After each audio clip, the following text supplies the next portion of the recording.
you mentioned biases. So what if someone doesn't know their biases? What if someone doesn't have quite a they're kind of new to this and they're like, all right, I want to develop this. How can I be more self reflective and how can I start to train this in myself?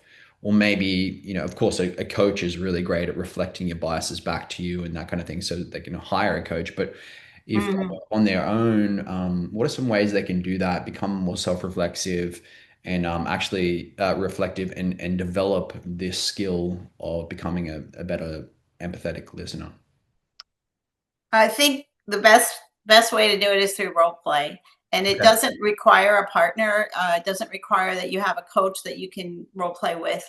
We have tools now, technology. We can record ourselves on the phone. We can reflect on a conversation that we've had, and kind of tease through it and actually examine it for, how did we react when this was said, or how are we sitting? It's hard to recall if you haven't been filmed, but we can film ourselves, um, Mm, and maybe we do it with, kind of a made up conversation, but just to start honing in on our feelings and our behaviors, how we're sitting, what we're doing with our hands, with our facial expressions, that kind of thing. And we can mirror ourselves, right? So we can look in the mirror, first of all, we can record ourselves, we can get a partner who's willing to help us, a mm, family member or a friend, even a colleague can help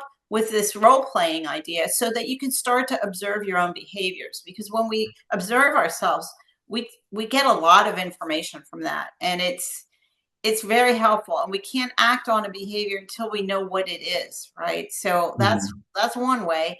The biases are a little less tangible. You can't observe them as well, but the byproduct of those biases might be you tense up before a conversation, or you don't take the call, or mm, I, I see this a lot with leaders. They anticipate an issue coming from an employee, and they get the phone call and they're holding the phone out, you know, away from their body, and like physically distancing themselves from the other person. And so, like, mm, this is so telling.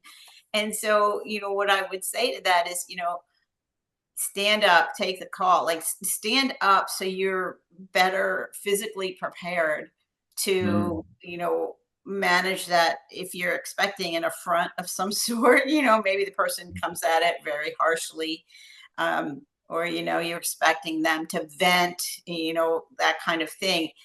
Be ready to absorb that.